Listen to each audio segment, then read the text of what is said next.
should be like you, Mel.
The ultimate on-demand destination for the UK's best fan-led football podcasts. Want authentic supporter insight on all things Bournemouth? Follow Up the Cherries in all departments on the TalkSport Fan Network. Club-dedicated content created by the fans, for the fans. Search TalkSport Fan Network.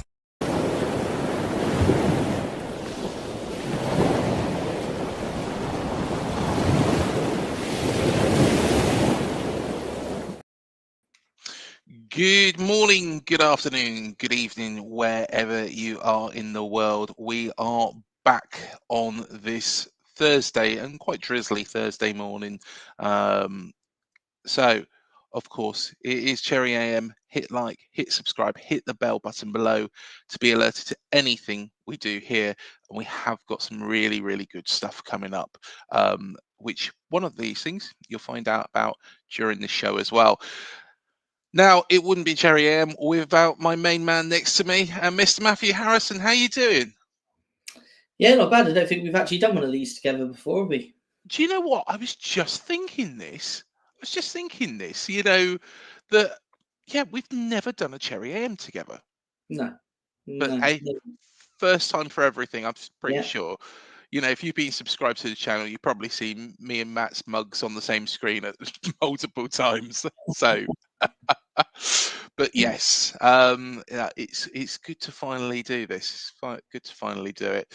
But let's touch on one of the first bits that we want to cover, which is, of course, a new signing that was announced literally after Cherry AM. Took place yesterday. You know, Ollie messaged me literally half an hour afterwards and was like, "Oh, it's done." But yes, Bafodé Diakité, that's going to need a little bit of work on pronunciation, has signed for 34 million from Lille. And Matt, what do you make of this signing? Yeah, I'm actually quite excited by it, to be fair. Obviously, I know there's been the disappointment with the players we've lost, but, you know, we've got to really look to the future. And once again, I think the recruitment department's done a great job in finding this guy. I've looked at some footage of him on YouTube and other platforms. And I think he's exactly kind of what we need, to be fair. In terms of, you know, he's I would describe him as he's an aggressive tackler, really good at winning the ball. But when he does win the ball, he can also distribute and run with the ball as well, which is kind of, you know, what we need from the back with our style of play. So I think he's going to fit in absolutely perfectly. So yeah, it's probably come, you know, in terms of preparation, you know, maybe a little bit late. I'm sure that, you know, they would have liked to maybe have got the signing across the line maybe a little bit sooner, to get, you know, more time with the team. But obviously, I'm sure it kind of was with the whole Zaba thing. You know, it's all sort of worked out the way it has. But yeah, in terms of the player himself, very, very excited to see. Can't wait to see him. Whether he plays tomorrow night, you know, we remain to be seen. But yeah, all in all, I think he's the ideal replacement for Zaba, really. I would like to still see another one come in, another centre-back come in, personally. But, I think even Andoni himself has said about bringing 2 centre-backs in. So they've brought the first one in. So let's hopefully we can bring another one in as well. But also this guy, I think, he's a bit older than when we brought Zaba in. He's 24. He's had a lot of games under his belt. I believe he made his first team debut when he was about 17, I think, for Lille. So, he's got quite a bit of experience already, which is good. And I think he fit into our side perfectly. He actually made his debut for Toulouse. Just Oh, was thinking it of this. Toulouse? Yeah, Toulouse. But yeah, Was he that young? Was he that young? I think he was, yeah. He was a youth international as well for France. He played in the Olympic team as well. So I'm sure that he knows Traffair. So he's an exciting signing. And do you know what? I was watching, or I should say listening, to Cherry AM yesterday whilst in the shower. So I was listening to Ollie and Malcolm in the shower. That sounds so wrong, but You say, uh, yeah. I don't think we actually needed to know what you were doing. Just I was listening to Cherry AM would have done, to be fair. But anyway. Yeah, to be honest, it was one of those funky showers, with the microphone and the speaker in. Enough of the shower. Don't scare the viewers. Come on. But yeah, we don't need to know whether you got a power shower or whatever. Just tell us when you were listening about it. Go on. But Malcolm made a very, very good point that there's all this theory of you need to get business done really, really early. You need to get everybody signed. You need to, and it's not that case. No. We need to get the right people in rather than the wrong ones, and we have probably got off to a little bit of a slower start, under Andoni. Of course, last season was far better than the season before. But the thing is to make sure that everybody gels, gets that right thought process, the style of football in.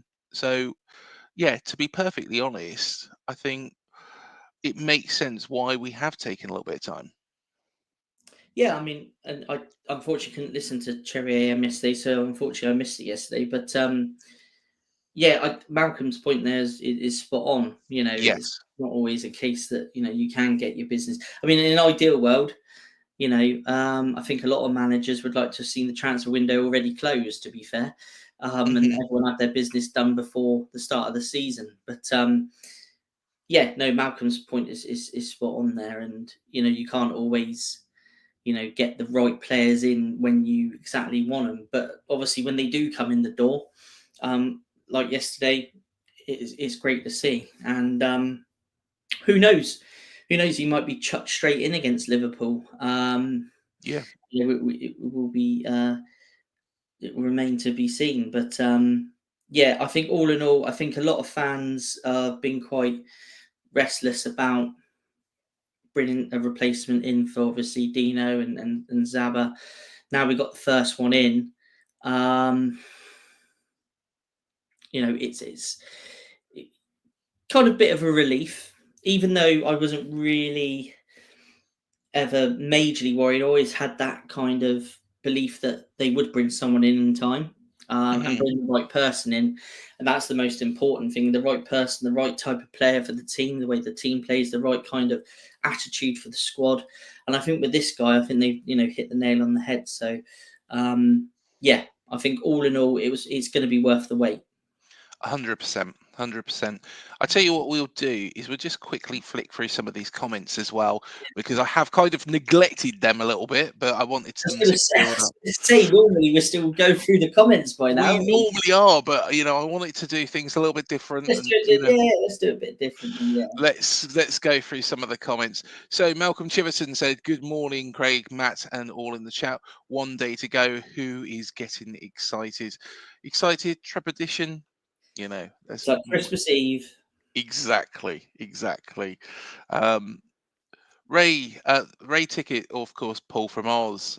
Morning, everyone. 9 degrees and cloudy here in Australia tonight. To be honest, I always thought, didn't you, Matt, that Australia was hot? warm. Yeah, Think Outback. and since doing Cherry AM on Fridays with Paul, I've learned quite a bit about the climate down there. So and Paul will be joining me tomorrow as well, as always. So yeah, looking forward to that. Yes, most definitely. Looking forward to it. Darren Hurst has said, "Hi, Malcolm. I am super excited." Yes, aren't we all? Aren't we all? It's been well overdue. Malcolm has said, "Morning, Paul. Loads of degrees here with blue sky from one end to the other." Malcolm's obviously not in Reading this morning. Sounds like he's taken the weather with him. Yes, he has. Here, and it looks like he's taking it back with him. So, to be honest, it was meant to have chucked down yesterday in London. I didn't notice it, to be perfectly honest, because I was way too busy. But yeah, it meant to have chucked down yesterday in London. So yeah, hopefully, fingers crossed. Give it back, Malcolm. Liam said, "Good morning, everyone. Can't wait for tomorrow's game up the Cherries." Good morning, Liam. Of course, the owner of the first home shirt. That is going to be your label for this whole season. Paul from Oz, are you on the VAR panel tonight, Malcolm? We weren't that late, were we? No, we weren't late at all. Well, we have got the advert we got to play at the beginning. I'm pretty certain we did start on time, but you got to account the advert don't count. Well, the live clock says it's 11:40, and oh, come on, you can give us that. That's 20 seconds. That's 20 seconds. We was waiting 7 minutes for VAR once. You probably remember that one against Burnley. We just stood there and was like, what is going on? I don't think the referee knew, don't think the linesman knew. And we was waiting for somebody in Stockley Park to make a decision that they didn't really know of. You should bring that up, actually, because isn't there some new thing with VAR I saw on Sky Sports yesterday? I didn't really watch it, but I think yes, was talking about something. Yes, and Malcolm did actually mention it as well in a WhatsApp. But there's going to be yellow cards, which are going to be based on VAR. It's gone crazy. The thing is referees should be able to left to referee. And this is why the quality of refereeing in this country is completely going downhill. It's just crap.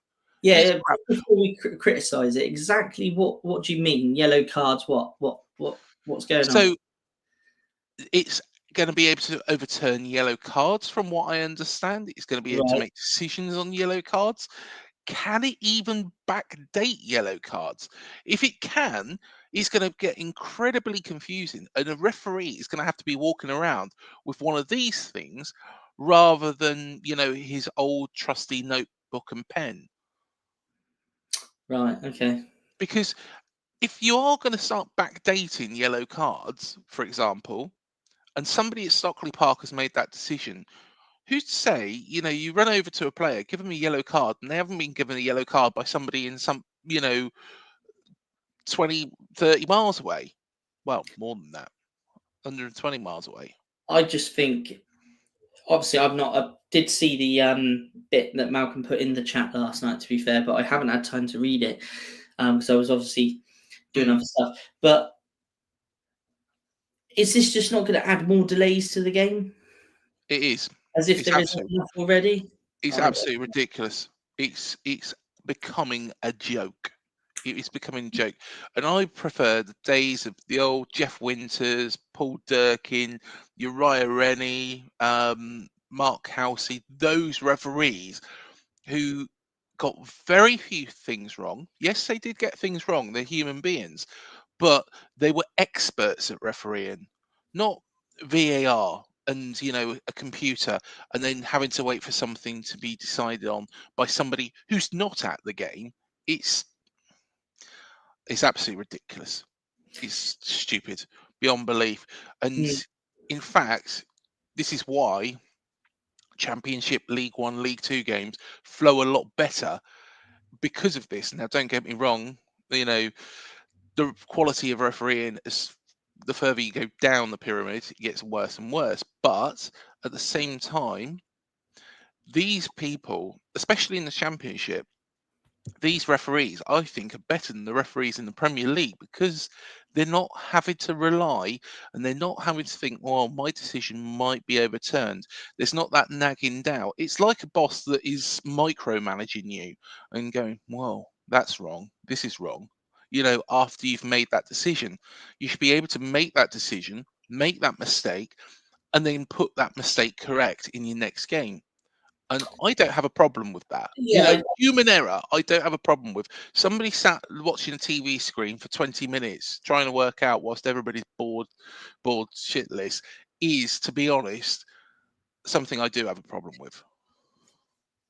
see, the way I see it is that if you look back, what was it, say 10 years, we were all crying out for referees to have help. I mean, everyone remembers that famous Charlie Austin interview after Southampton played a game, and he was saying about it. Everyone remembers that. I think someone did a meme on it, didn't they? They did blur. Yeah, Park Life. Everyone remembers that one. But if you go back to that time, the fans, the players were saying, referees do need a hand. Now we've gone from one extreme to the other by saying it's too much. I think really VAR would be a good thing if it wasn't so. In my opinion, it should only get involved if the referee has made a blatant error, and that's it. That's just my own personal view on it. I think if there's a blatant error, they should intervene.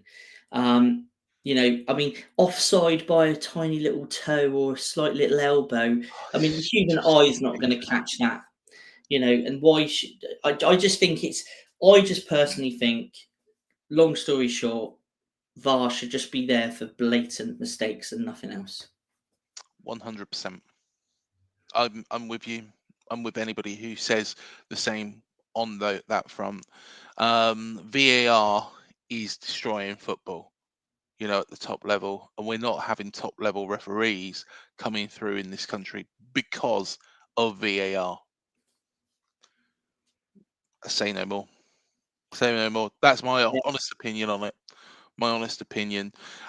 Paul Santa said, "Good morning, everyone. Yes, I'm very excited. I'm in my 60s and I will be like a child at Xmas tonight." Yeah. I know how it feels.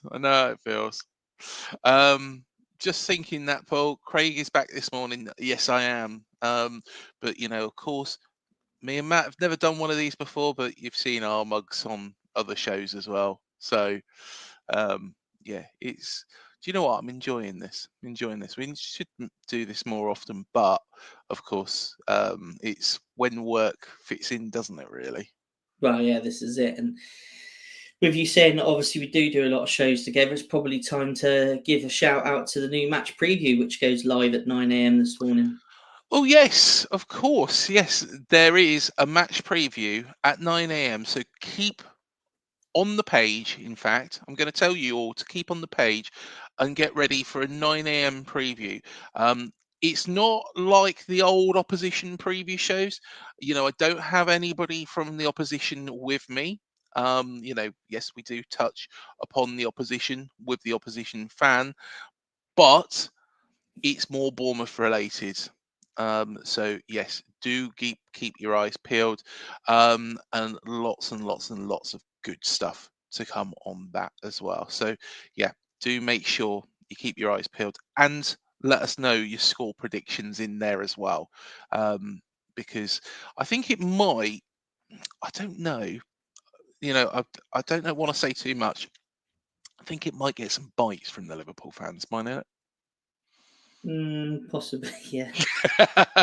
Hello, Liverpool fans, if you're with us. Paul said, could be a decision needed on a yellow card here, mate. 20 seconds. You got to let us off that. Come on. Malcolm said, don't take me down that road. Just running through all of the comments as well. Good morning, everyone, says Daniel. Good morning, mate. Morning, Craig and Paul. It's not Paul on the show, but it's Matt. But Paul will be on the show tomorrow with Matt, if that makes sense. Yes. Yes. We have the designated Friday slot. Yes, exactly. This is just a message from the channel. Good morning, all Cherries fans. New, hit the like, subscribe, and the bell button below. So if you're new and you're watching this and you're thinking, well, I'm not subscribed to here yet, or if you sat on Instagram, twiddling your thumbs and you're watching this and thinking, actually, seems like quite a good community. Firstly, come over to YouTube, and secondly, come and subscribe, and you can get involved in the conversation as well, because we do have some very, very interesting special guests that do come on in the chat from time to time as well. So yeah, do keep your eyes peeled. I wouldn't call myself a special guest when I get involved in the chat though. Just the look. Rescinded, mate. No yellow card. That's good. I'm going to be clock watching tomorrow, Paul. Dan has said VAR check for potential lateness. I love this. This is brilliant. Malcolm's put some laughing faces. Nick Gillins, good morning. All sunny Bournemouth morning. Is it sunny there?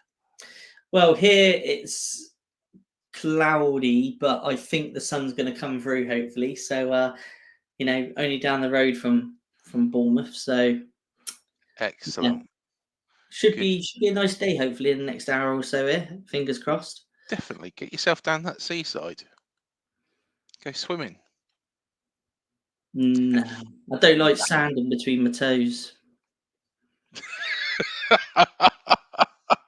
I don't mind it, to be honest. Now, I used to hate it as a kid, but I do understand why you say that. Morning, Craig and Matt. Morning, Chris. Morning, Chris. Hope you're doing well, mate. Score predictions for tomorrow, and who do we want to win the Prem? Score predictions, we'll save that because that's in the show coming at 9 a.m. So, make sure that you keep your eyes peeled, go watch that, and then put your score predictions in there. But who do we want to win the Prem? That's an interesting one. Is this want or think? Who do we want? If it's who do we want? AFC Bournemouth. Yeah.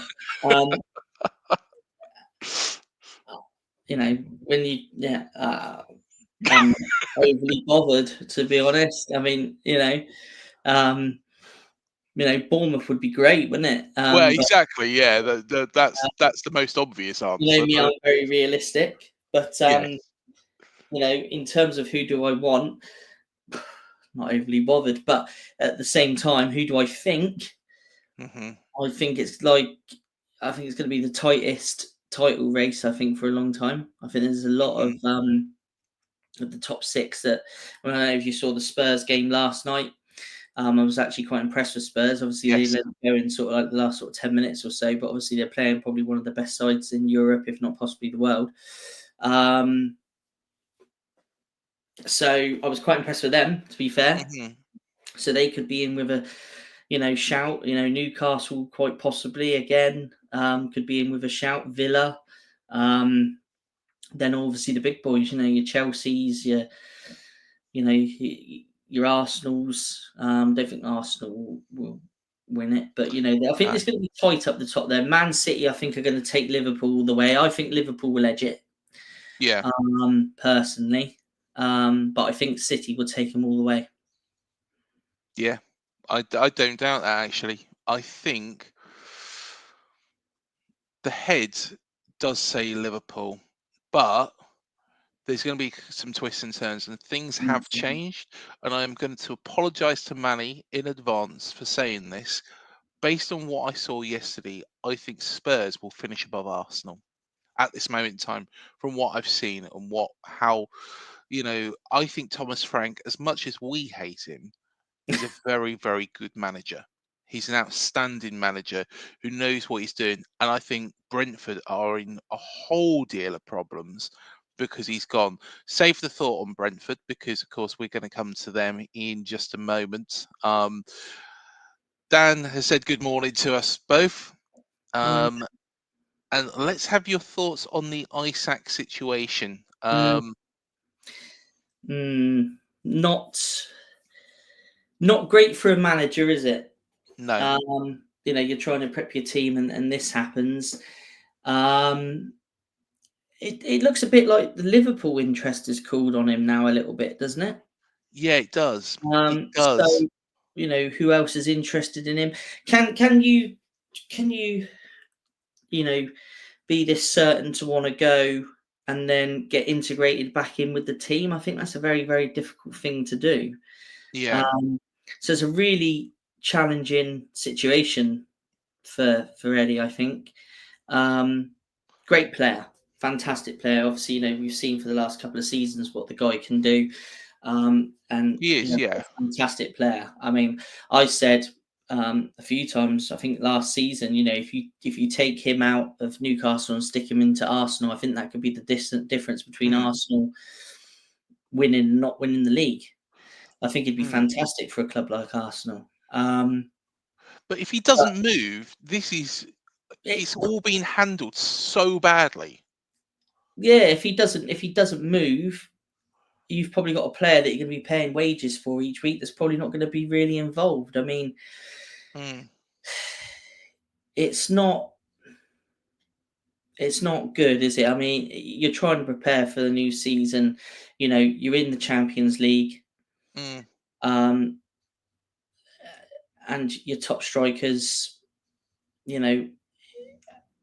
This situation's is what it is, and I put myself in like Eddie's shoes, and I think to myself, if I was Eddie, how would you handle this situation? You've got a top class striker who will score you plenty of goals, and especially playing in the Champions League as well. You're going to need your full squad as fit as possible. And they've missed out on a lot of targets as well, haven't they? I mean, Ekete, who's gone to Liverpool, I thought he was absolutely phenomenal against Palace in the first sort of quarter of an hour. I thought the guy was fantastic. They've missed out on him. And other various targets, even goalkeeping targets, they've missed out on because obviously they were chasing Trafford for a long time, who's now gone to City. So it's been a very, very disappointing window for Eddie and Newcastle. They've not got the targets they've wanted, but putting this situation on top as well makes it even worse. And I mean, what can you do? It's not Eddie's fault. No, Eddie's absolutely fault, but not. it's Eddie's place now to manage this. And the thing is what he is very, very good at is managing situations like this. Let's look at, Ryan Fraser, for example, when, he did the dirty here on Eddie Howe. He should have signed that contract extension. He should have played through those games. Would we have stayed up, if he had played those games? I think there's possibility that he could have swayed things a bit. And that's where, a lot of the fans' annoyance comes. If you've never, if you don't know much about Ryan Fraser and that story, that's where the annoyance is. So if you're an opposition fan, but Fraser went to Newcastle, didn't really hit the ground running there at all. And then Eddie joined Newcastle as manager, and he gave him a second wind. He gave him a second chance. Now, of course, Ryan Fraser being Ryan Fraser did it again, and really upset Eddie. But Isak, will Eddie give him the second chance? I think he probably will. I think although Eddie Howe can go and, he will be annoyed and he'll express his annoyance, he won't hold a grudge. Yeah, but at the same time, when you look at it on the other foot, how's your teammates going to react? Very true. If I was part of the team, I'd be like, well, you're under contract to the club. You should be playing your all for the club. If a move does materialise, then it materialises. But trying to force a move, I think as a fellow professional, I don't think I'd be very, very impressed if he was put back into the squad. It could even be happening here with Dango. If rumours are to be believed, this sort of situation, maybe on a smaller scale could be happening here. It is really down to Iriola, it's down to Eddie Howe, how they manage this and how they either integrate them back into the team or freeze them out. I think Eddie will still integrate them into the team, but he'll express his annoyance, but he'll also work with the other players to get them on side, to make them understand why he's making that decision. We know what an astute manager he is, but this is, like you say, it is very, very, very disappointing. To see from any professional footballer. But again, they are very much directed by their agents. When I spoke to Andy Banal, and of course, he was the agent for David Beckham, of all people. I asked him, and I said about Ryan Fraser and the situation, and I said, do you think, that the agent had an influence? He said, I don't know. I don't think I know. And that says it all. That says it all. That the agent would have had, a massive influence over that deal. Yeah. Let's go through some of the other comments. Malcolm Chiverton, been after Bafodé since February. Yes, that has been rattling on, hasn't it? But Don't finally, forget, there's always targets and plan A's and plan B's and contingency plans, and so they've probably got potential targets for every position, haven't they? And they do monitor for quite some time. It's not a case of just scouting a player once and going, we'll take him. It's a long process now, isn't it? Yeah. It's okay. February sounds a long time ago, but the time's got to be right. Everything's got to kind of fall into place to make the signing, hasn't it? So, but yeah, I'm sure some people may think it's been quite a while that we've been monitoring him, but I'm sure there's a whole host of other players that's still being monitored now. And there's probably a reason for that, because they want to make sure he's the right person, but secondly, they probably knew that Dean Howson is such a quality player. Zabania, can we keep him forever? Probably not, like we found. So yeah, it was probably the right time to make the move. And yeah, I think he's going to be a really, really good signing. Really promising what he's done in Lille. The French league, I don't particularly think it's the strongest division in the world, but at the same time, looking at Trefair, there is that adaptability. And let's be honest, they recently won the World Cup. So the quality's there in France with regards to players coming through. They mostly go to the French league before coming to the English league, and when they do come to the English league, look at what Arsene Wenger built, at Arsenal all that time ago. That revolution that Arsene Wenger built. So yeah, it's going to be interesting. It's going to be exciting, and I think Bafodé will do a really, really good job here. We've got another exciting player and a well scouted and clever signing on our hands. Isaac did tell Eddie last season might be his last for Newcastle.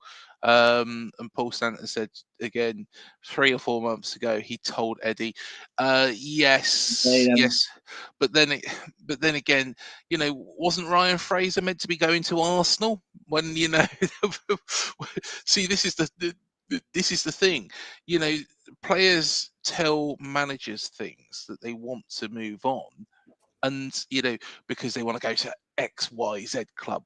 It was all in the press. It was quite thorough that Ryan Fraser's preferred destination was not Newcastle. It was Arsenal. Consider it's not Newcastle as it is now. It was Newcastle under Steve Bruce. It was a Newcastle that was, struggling. Newcastle that I believe at that point was still under the ownership of the guy from Sports Direct. What's his name? Mike Ashley. Mike Ashley. That's it, Mike Ashley. So yeah, it was a very, very different club to what it is now, and with the hope and expectation that he was going to Arsenal, he didn't sign that extension of that contract, and it never materialised. And Isaac's just put himself in the same boat.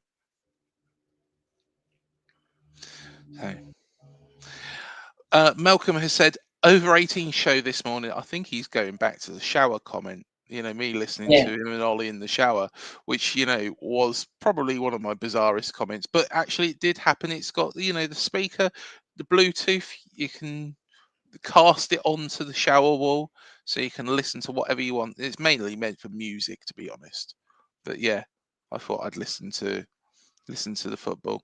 Badger and Bournemouth fan, if you want to know a guy in Feb, why wait until the season? Yeah, I If think we you know just you touched want a on guy that, in didn't we? Feb, Yeah. I think we just touched on that, didn't we? Yeah. With the whole process of how. I mean, obviously these comments we're a bit behind on the comments, aren't we? We But we touched on basically the process, haven't we, on that one? Amin Adli, Leverkusen, has said Bournemouth is his preferred move. Yeah, apparently so. And I think this kind of ties in with the Dango situation. I think there's a comment coming up shortly from Paul, which I completely agree with. I think if Dango goes, then I think this is the guy that comes in as the replacement. Yeah.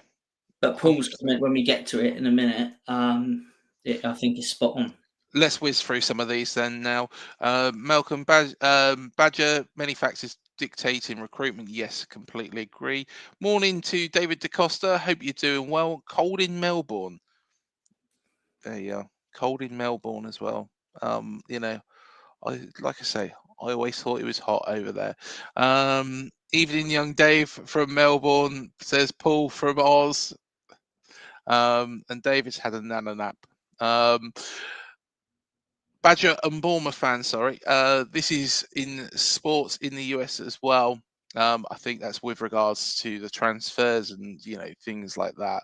Or is that the VAR? Oh, it could well be with regards to VAR. Yes. I do apologise. We're behind on these comments, aren't we? Yeah. You blame me, don't you, Matt? Well, you're in control today. Yeah, exactly. I take full control. See, when Matt's on there, but with Paul from Oz or somebody else, or Ollie's on here with somebody else, it goes smoothly. When I come on, it all goes to shit. Sorry. But yeah, I mean, if that's about VAR and stuff, I can understand, because obviously a lot of that does happen in sports in the US, I believe, doesn't it? That kind of stuff. But yeah, no, apologies, Badger and Bournemouth fan. We are a bit behind on the comments. Daniel has said it's pretty much like Christmas tomorrow for me, as it's my birthday tomorrow. Happy birthday, Daniel.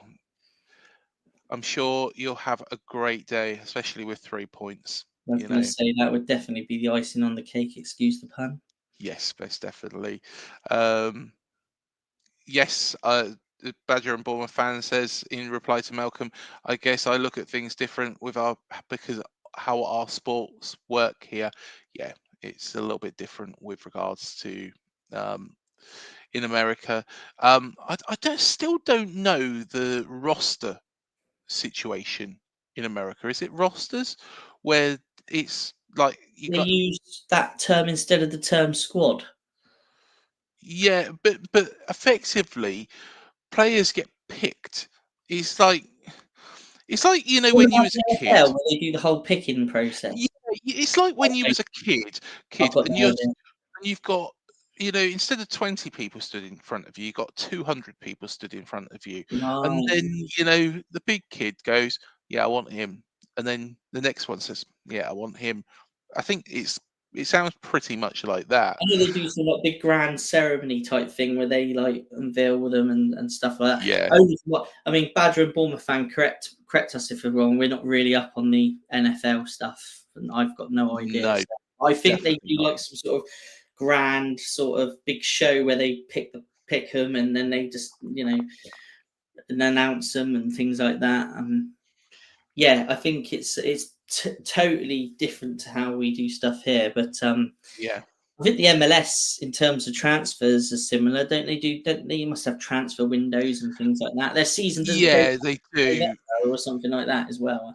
Yeah, it's kind of middle of the season there at the moment. Yeah, right. Yeah, it sometimes does get a bit confusing, but Does the transfer window there reflect our transfer window? Because obviously Song has moved from Tottenham to, is it LA? It does. I don't think, and do correct me here, Badger and Bournemouth fan, do correct me. I don't think there is such thing as a transfer window. Right. Oh, okay. I don't think there is such a thing. I think it's just open all, but I may be wrong on that, and I apologise if I am wrong. But I understand there isn't one, but I might be completely wrong. Hope for a Bournemouth win on Friday night, 3-1, says Chris Wow. Hubble. Leave that in the chat on that video as well, because we're expecting a lot of Liverpool fans to have a little bite of the cherry, excuse the pun. But I think that they're gonna be they're going to be quite interested in our video. But say no more. You'll have to watch it at 9 a.m. Darren Hurst says, Craig, sand between the toes is one thing. Getting bitten by sharks is another out here in Oz. Oh, do you know what? Actually, this is quite a funny story. So, of course, I went to Singapore, just to divert. We'll go back to the Brentford game in a moment. But, just to divert, there's one of my work colleagues was talking about, she lives in Sydney, and I didn't realize this was actually a thing you could do on a Saturday morning. Shark diving, being sat in effectively a glass tank, and somebody wobbling over a little bit of meat, and the sharks coming over, so you can see them up close and personal. Whilst you're in the water, of course, there's a bit of glass between you and shark, but would you do that? Which species of shark is this? Great whites, No, I you're think. right. To be fair, I wouldn't do too well in a glass box anyway because I'm a bit claustrophobic. I wouldn't do well in that for a start. And no. You got the scuba gear on. Yeah, no. But you don't really want anything above you either. You want to be solidly in this box because there's No. something that's hungry outside. I couldn't do the box. No, I couldn't do the box. No. Fascinated by them though as a species. But anyway, welcome But to Shark AM. Yeah, shark. But she finds it thrilling. So, there we are. Each to their own. Every Saturday morning, if you want to do that. Not my cup of tea. I think I'd rather stay in and watch the build up to the day home and away on Sky Sports News. I wouldn't even want to watch them, to be fair. No, just Sky Sports News on a Saturday morning would do me before heading off to the football. Anyway, back on to Cherry AM. Thank you for watching Shark AM this morning. Thank you for tuning in. Let's just quickly flick through these. Paul from Oz, Isaac's agent has shot him through the foot, which is not the place to get shot if you're a footballer. Yeah, completely agree. And yeah, like I say, I refer back to that Andy Bernal video, and of course David Beckham and him being his agent. Very, very interesting insights. Nick Glynns, I'm not sure Fraser would have saved us. We were pretty awful by the end of that season. That comment is absolutely spot on because, and I don't want to talk about this guy for very long because, like I say, it's all in the past, it's all history. Yeah. But he wasn't even having a great season that year. It was the season before where he was top of all the stats and everything, and that was the season where he was great. The following season, when his head got turned, I thought he was pretty poor. And can you remember him saying as well, wasn't it, to the press that he wasn't given 110%? Yeah, I think he also admitted it. So anyway, swiftly on, but I totally agree, Nick. Totally agree. Yes. Paul Santa said, personally not sure whether Ondoni is that bothered about Dango leaving. Otherwise, I think they might have offered him a better. I think Paul's got a point there, Craig, to be fair. I mean, if you look at it, I think Dango's a great player. I think he's had a fantastic pre-season. He is a great player. But is it a case that, and again, if the player wants to explore his options, do you not let him and keep someone that maybe doesn't want to stay? Or do you start looking at the other players that we're linked with, like the guy from Leverkusen, and line him up and say, right, we've lined up your replacement. You're free to, explore your options, which he's doing. My personal thing, and this is what we're discussing on cherry picking this week. We're discussing, whether it's an exodus or an evolution of the squad. And but just to touch on Dango very, very quickly, I personally think it would be a sidestep for him. But 100%. Nick has said he agrees with Paul there. Chris Hubble, any news on incomings for AFC B, Matt? We're pretty sure we've mentioned one that is the preferred choice. We might touch on a bit tomorrow. Myself and Paul might touch on a bit of rumours, and if any news develops between now and tomorrow. Obviously, mainly tomorrow, it'd be Paul looking ahead to the Liverpool game from his perspective, and a few other bits. But yeah, we may well touch on that tomorrow, Chris. The club are looking at a winger, says Paul Sant. SW, good to see you, SW. Isaac is acting as if Newcastle treated him bad, but Newcastle helped him make him who he is. 100%, 100%. And thank you for your first comment. I'm pretty sure actually you have commented before, but if you haven't subscribed, hit that bell button because it's great to have you here, and thank you for joining us. Nick Gillins, happens all the time, unfortunately, SW. It's called a draft. There we are, a draft. Yeah, it's not called a roster, it's called a draft. There we are. We stand corrected. Nick Gillins said it would be great if they picked players in the NFL, if they picked them playground style in a huddle, up dip dog shit.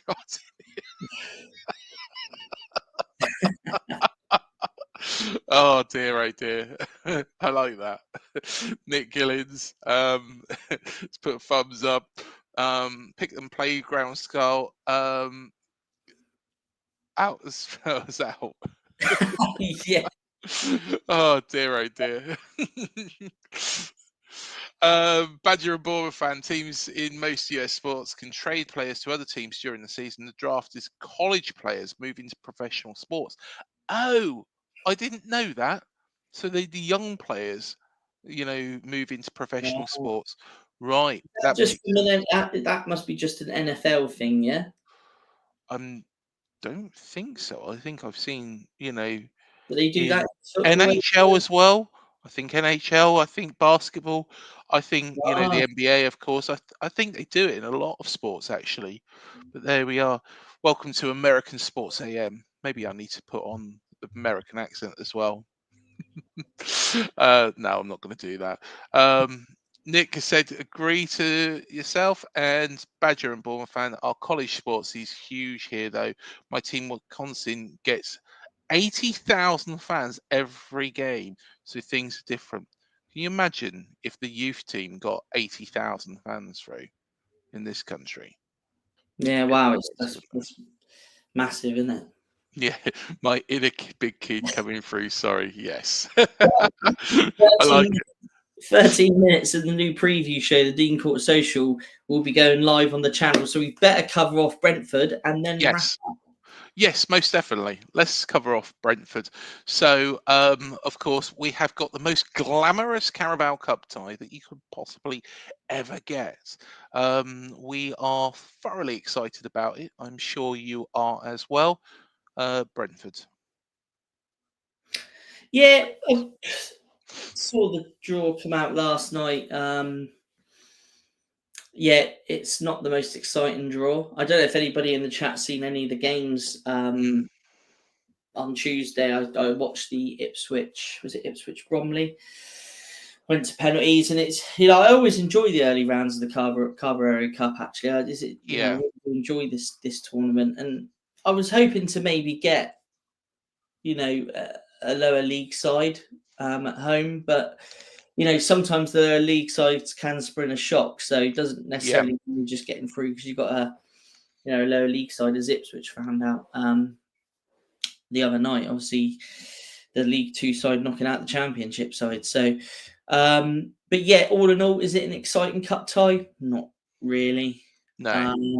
Is it one that we can progress from? Absolutely. I think. I think we've got every chance of progressing on. But yeah, not the most glamorous of ties. But yeah, is it the only all Premiership tie of the round? I've not seen the I full. haven't paid much attention to it at all, unfortunately, the Carabao Cup. I think it probably is. There probably is one or two I others. think Man United have Man United got Grimsby. I think Man United have got Grimsby. Yeah, I would have loved Bromley. That would have been a great game. But it would hark back to bad memories of that Bournemouth game. Oh yeah, yeah. Yeah, It's, because I don't think there's that far between Bromley and Bournemouth, but also, Bromley seem to be a side that are really, really on the up at the moment. But it would have been good to actually test ourselves against somebody. Have we ever played them? I don't think we have. played who? Sorry, Bromley. We've never played them in our history, have we? I'm just trying to think. I don't think so. Unless it's a friendly. I don't recall it anyway. No. See, that sort of thing, it would have been quite exciting. So, and I think we would have probably got the better of them anyway, had we. But hey, it's up to us to get through this round. Do we play at such an early stage of the season our full strength side, or do we rotate for that Brentford game, considering who it is? I mean, last season we went out at this round, didn't we? Away at West Ham. Yes. And I'm just trying to think. I think he did do a little bit of a squad rotation for that one. I think sometimes you've got to, though, haven't you? And also, you need to give players the opportunity in a match situation as well to impress. You can only do so much in training. So, Yeah. if you have got a player that you think, well, look, I think he's nearly ready to, stamp a first team place, you kind of field players and get a feel for it. And also, giving players game time is very important as well. Yeah, 100%. 100%. But I think Nick's comment there, decent home draw. Decent home draw, I think, could have been worse. It could have been. We could have had. We could have been going there. But, or we could have been, in fact, there is only one other all Premier League tie. We could have been going back to West Ham, but the other Premier League tie is Wolves versus West Ham. Oh, right. Interesting. So, yeah, there is only 2 all Premier League ties in the competition. But, yeah, it could have been worse. It could have been worse, but hopefully, fingers crossed, we can get past them and then have a favourable third round tie. Hopefully it's not one of the big 6. Hisham is in the house. Hope you're doing well, Hisham, and good to see you. Please hit the like and the subscribe and the bell button. And I believe that is a Manchester United shirt there, isn't it? Looks it. That's Manchester United. That's Man United. So Hisham is no doubt going to be supporting us tomorrow. But yeah, thank you so much for joining us. A pleasure to have you on. And Paul Sant has said rotate definitely until we have the points on board. Yeah, I understand. Well, there we are, Matt. I think it's a thorough show. Of course, our preview show, not called the preview show, it's called the Dean Court Social. Get that in your heads, everyone. Will be coming up in all of 7 minutes. So should we give time for everybody to get a cup of tea, or in some places, in the evening, maybe it's a pint of beer, maybe it's something else, maybe it's don't know, peach daiquiri on the beaches of Sydney.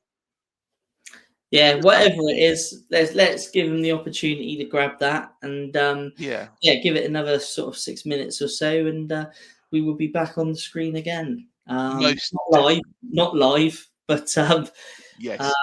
But yeah, first of our new match preview shows, the Dean Court Social, and that's what myself and Craig will be bringing you this season. And yeah, hope you enjoy it. 100%. Thank you, guys.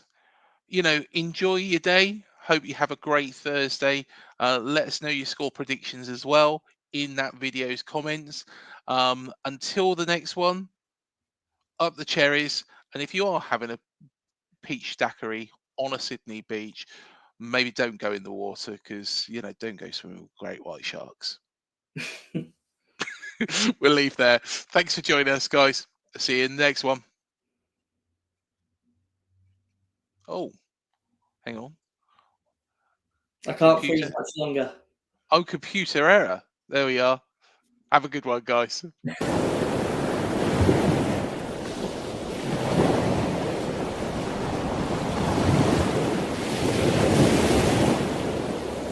TalkSport Fan Network. The ultimate on-demand destination for the UK's best fan-led football podcasts. Want authentic supporter insight on all things Bournemouth? Follow Up the Cherries in all departments on the TalkSport Fan Network. Club-dedicated content created by the fans, for the fans. Search TalkSport Fan Network.